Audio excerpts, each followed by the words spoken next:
Welcome to Ask GMBN Tech. This is our weekly Q&A show. If you want to get your questions in for next week's show, the email address is on the bottom of the screen right there. And of course, you can leave them in the comments below this very video. Of course, use that hashtag Ask GMBN Tech just so we can identify which ones are questions and which ones are comments in relation to the rest of the show. Of course, I'm not actually in the GMBN Tech set. As you can see, I'm actually in the dirt shed at the moment. That's because we are completely full and we're making loads of videos at the moment. So today it's just from the dirt shed. So first question comes from Kwan Tian. Ask GMBN Tech, I would like to replace my front and rear tyre with Maxxis or Schwalbe brand tyres. I would like to have some more durable ones, and bear in mind I'm mostly riding on roads. Quite funny that using the mountain bike to ride on roads, and drifting and skidding around. What kind of Maxxis or Schwalbe tyres would you recommend? Well, to be honest, if you're skidding around and drifting, probably none, to be honest, because you're just going to tear them apart. But if you want some fast rolling tyres that will work on the road that are still mountain bike tyres, let's have a look at Maxxis first. So Ardent Race, so that comes in their max speed compound, so it's all about going fast. Less so on the traction front, but it's got loads of small knobbles on the top. It's still got good shoulders on the side. It's tubeless ready, so you can get it set up tubeless. They do it in various different sizes, including 26, 27.5 and 29 inch. And it's all about that max speed compound. So if you do insist on skidding, at least it's going to resist that, resist wearing and abrasion a bit more than a softer compound. Also, they've got a tyre called the Minion SS. So the Minion, of course, is one of their downhill tyres. They do a Minion DHF and a DHR, so it's downhill front and downhill rear. They also do the Minion SS, which of course is semi-slick. So it's got the same shoulder pattern as a conventional Minion DHF tyre, but on the top it's got like a file tread pattern. So it's extremely fast, but it has got those aggressive shoulders for when you do hit the dirt. Of course, like any other tyres, you are going to tear it apart if you're skidding, but it's going to be a really good fun tyre whilst you are skidding. As far as Schwalbe goes, they have a similar tyre to the Minion SS, and that's called the Rock Razor. They do that in various different compounds, including a nice hard compound, which would be good for your skidding antics. But they also, which I just realised actually, they do another tyre called the Smart Sam. So that is their XC-based tyre, and that's extremely small knobbles. Again, they're going to be quite fragile to skidding, but it'll go so fast when you ride that on like tarmac and stuff. And finally, one other tyre that you want to consider from Schwalbe would be the Tabletop. So that is not quite a semi-slick, it's quite a round profile tyre. It's designed for dirt jump bikes, designed to be fast but able to be used in skate parks and stuff. And actually it's probably one of the best of the lot for what you're looking at. So it's a mountain bike tyre but suitable for use on hard surfaces. So there you go, there's a few options for you. Hopefully you can skid away until your heart is content. Next up is, it sounds like a good friend of mine actually, but I know it's not. It's called Old Git 9 MTB. Hi Doddy, I've got a 2017 Saracen Tough Tracks and I want to fit a dropper seat post. Can you recommend a good dropper that's 27.2 in diameter, external cable routing and has a cockpit lever, all for under 150 quid? I love the shows and been watching since day one. I'll tell you what, you don't want much, do you? That's, firstly, getting a 27.2 post is really hard in dropper posts. There's not many on the market. And at the moment, the fashion, of course, is internal cable routing, so getting an external one's even harder. Okay, so there are a few on the market here, and the first one on the screen is from Brand X, but unfortunately it's not quite ideal for your bike. So it's 27.2, it only has 85 millimeters of drop because that is designed around cross-country and cyclocross bikes. It does retail for just 99 quid, but the problem is it's internal routing. So if you wanted to run that one, you're going to be forced to drill a hole at the bottom of your seat tube. Of course, on a steel bike, it's not that much of a problem. Of course, I can recommend that you do this. It's entirely up to you, but you could get away with doing it on that bike and then route the cable on the top side of the down tube up towards the handlebars. KS do a post called the E30i. Comes in 27.2, 100mm drop with a bar mounted remote, but it's 170 quid, so it's slightly outside your budget there. But that one is an internal drop. However, they also do a cheaper post, and there's two options. There's one at 110 with external routing, which you like, and one at 130 with internal routing. And that model has 100mm drop and it's in 27.2. So that one is on the screen now. The link for that one will be in the description below this video. So I think that's pretty much your only option. It fits your budget, so knock yourself out. That looks like a good one. Okay, so next one on the list is from Brandong 13. I have a RockShox Deluxe shock on a Commencal Meta V 4.2. Nice rig that. and I ride a lot of rocky trails. I would say I'm pretty harsh on the bike. That sounds good, sounds like you're riding well.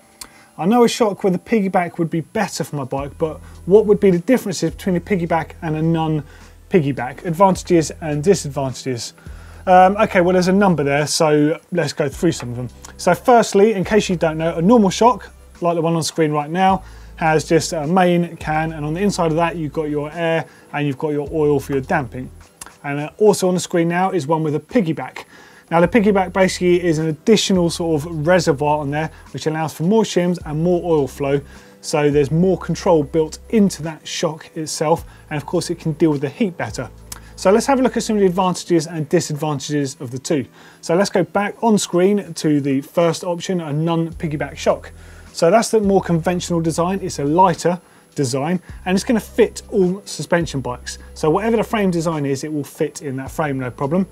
Performs well in most conditions, but if overworked, you can get inconsistencies in the damping, especially notable with rebound damping on a lot of shocks, which means if you start the run with a lot of damping on, so the shock is performing quite slowly, let's just say you're doing multiple runs of a 5-minute alpine run, when a shock gets really, really hot, it just can't quite cope, and you're going to find that rebound damping as she gets faster and faster, which can be quite unnerving if you're riding a really rough, long track, and let's just say it's got a lot of jumps on it. This is where a piggyback shock would come in. Of course, there is one more thing with the non-piggyback design. They tend to be slightly more affordable and there's more options in them for more frames. Now the piggyback option on the screen right now, for starters, they're slightly heavier. Now, of course, as I mentioned earlier, there's more space inside for oil, the shims, and for oil flow. So they're easier to work with. It's a better routing for the oil flow to actually happen on the inside of the shock. So the shock can be plusher, it can have more adjustment built into it easier, and it's going to be more consistent in the long run. However, there are some issues. So of course they tend to be more expensive, tend to be a bit heavier, and they won't fit all bikes. So that's basically the difference between the two. You will find similar shocks from various manufacturers with piggyback and non-piggyback, and they will still have like lockout levers and all the extra things you want. But for your particular bike, it does sound like you're riding quite hard and on rough terrain, and a piggyback shock is definitely going to give you more consistent performance on that bike. So if you feel that's what you need, then maybe you should start saving for one. Next up is from Travis and Tamara. I went to my local bike shop to get a price to change to one by. They told me about a front gear that every other spike is large and every other spike is small, and I don't need a chain guide. Does that sound right? Ah, right, okay, so I think what you actually mean is the chainring teeth as opposed to spikes. So you get these teeth and the chain of course sits over them. And what they were talking about at your shop is a narrow wide profile. So if you look down a chainring in profile here, you'll see that some of the teeth are narrow and some are wide. The idea of that is so it correlates to the wide and narrow spacing on the inside of a chain. So the chain fits over, it can't rattle around and it can't sort of flip its way off the actual sprocket when you're riding. That is the idea behind it. Ideally, to get this working its best, you will need a rear derailleur that's got a clutch mechanism on there to add more chain tension so it can't come off from the bottom as well as the top there, but you won't need a separate chain guide. Now, a lot of professional riders, including cross-country racers, still use a chain guide on the top, but that's more just in case. Of course, they are racing, so if anything goes wrong with a bike at any time, it's going to cost them time and arguably a winning position. So they want to minimise that chance. But I happily ride this setup with no chain guide. I don't really have any problems with it. So I think that is what you need, a narrow, wide chainring. And within that, you get different designs by different companies. So this particular one is a narrow wide. This is by Praxis, but also by Praxis is this design, which is known as a wave chainring. So the actual profile of the teeth, they're all the same, but they're in a slightly wavy profile, so it achieves the same effect. They basically push up against opposite sides of the chain link on the inside to give the same effect as a narrow wide. Okay, Rico Ranger 2. Hi guys, love the show. I'm in the market for a dropper post. I've got a Trek Fuel EX from 2017 and it's got a 2x system on there. This has got plenty of life in it yet, so I don't want to change to 1x at the moment. What sort of dropper levers are there out there that can integrate nicely on a handlebar that still has a front derailleur lever? So as far as I'm concerned, there's only one real option for you, and that is the new RockShox Twist Lock. So this is a grip shift style lever that can be used to activate the shock lockout, the fork lockout, or a dropper seat post. So any cable operated dropper seat post that uses a traditional under the bar thumb style lever can be used with the RockShox twist lock. It's the neatest system on the market by far. It's really nice to use, as you can see from this clip of me just playing with one in Stellenbosch. And it's a really nice solution to it. Of course, it means you can run your underbar shifter for your 2x, and of course when you do go for 1x eventually, it just means it will get even cleaner because you'll have nothing on the underside of the bar there. That's the one. Nice and cheap. Get involved. Okay, another shock related question. This one's from the MTB Fanatic. Hi Doddy, what do you think about coil shocks for enduro style bikes, sort of 170mm plus travel? I heard the takeaway playfulness, but I haven't noticed it on my DHX2. Well, amazing to be honest. For the playfulness, that is really down to the way you set the shock up. If you have an oversprung shock, so it's a bit firm for you, it's going to feel more playful because you're not going to be using as much to travel, so it's going to feel slightly more springy as an undersprung shock, so a bit softer. You're going to have that more bogged down sort of feeling. And of course the way you run the damping on that shock, so more rebound, i.e. a slower feeling shock, more heavily damped, is going to feel more sluggish on the bumps but work really well. And of course running less rebound, more like a pogo stick, you're going to have that bouncy feeling, but of course the damping performance is not going to be up there.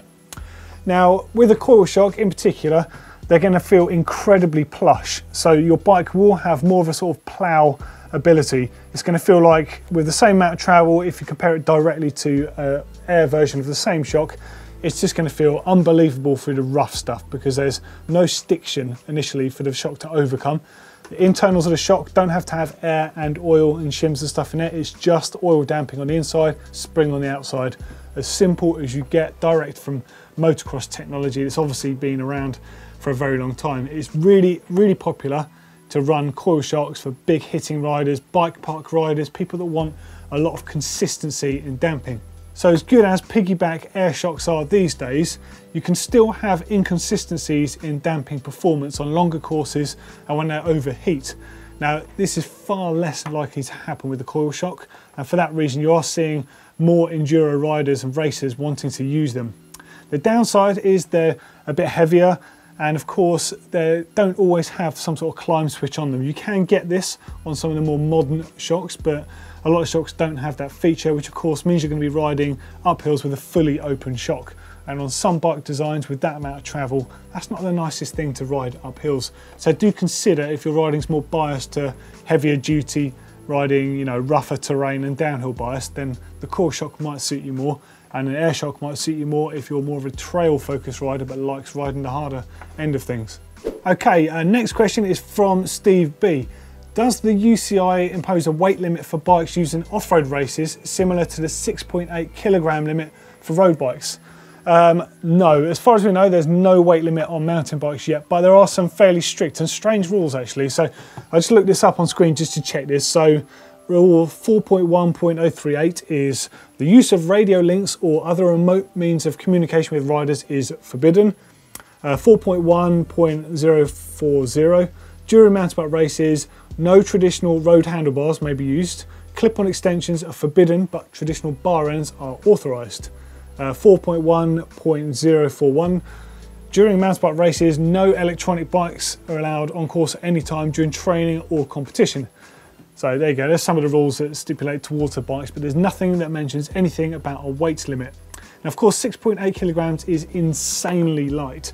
So I'm not sure I'd ever want to ride a mountain bike that's that light on some of the courses we've seen racing on recently, because of course a bike's got to withstand quite a lot more in terms of rough and tumble compared to a road bike of a similar weight.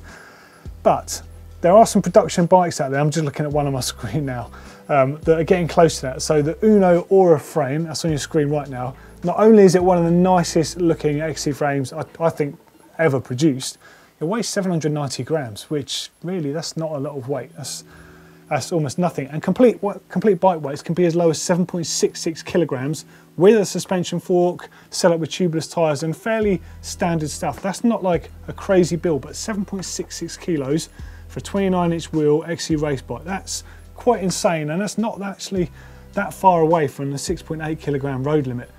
I do wonder if there will have to be some kind of safety aspect brought into this at a later date.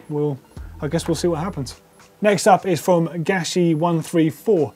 I'd like to know what makes tubeless sealant seal. How does it activate to seal a hole in your tyre? Surely it can't be when it comes into contact with air, as there's air inside the tyre. So how does it stay liquid in the tyre and become solid to plug holes when a puncture happens? Love the show, keep them coming. Okay, so the best thing to think about it is, so tyre sealant does tend to sort of like harden slightly with air, but we're talking about a long time. If you leave it exposed to air, it will dry out. But the best way to think about it, I can explain, is it's similar to blood. So you've got particles suspended in it, and let's just use the blood analogy for a second. So when you cut your arm or your leg, initially a bit of blood's going to come out of that hole, and eventually it starts clogging, and as the blood congeals, the hole starts plugging. It's the same concept with the sealant on the inside of the tyre. The sealant has lots of particles suspended within that sealant, and of course when you get a slash or a hole in that, the air inside starts forcing the liquid to come out through that hole, and of course the particles go with that. As they start filling the hole, they start plugging it and they congeal together, and of course that combined with the air hardening it, which does happen over time as we know, then it plugs the tyre basically. Now there are various different systems out there using latexes and some sealants that don't dry up inside or congeal, and probably one of the better ones that we've seen is actually Finish Line in recent times, which has got Kevlar strands in it. So you can imagine as they're sort of forced through the hole, they really sort of mesh and knot together, so they actually plug a hole a lot quicker than some of the other ones we've seen. Okay, so there's another Ask GMBN Tech in the bag. If you've got some questions, fire them into that email address from the beginning of the show, and of course add yours in the comments below this very video. For a couple more great videos, click down here if you want to see all the cool tech stuff from Fort William. That's what Neil found when he was rummaging around the pits and looking at various different bikes. And check out the Continental B+ 2.6 inch tyre range over here. There's a good chance you could win some if you have a look at that very video. Of course, click on the round globe to subscribe. We've got new content for you every single week here at GMBN Tech. And if you like Ask GMBN Tech, give us a thumbs up.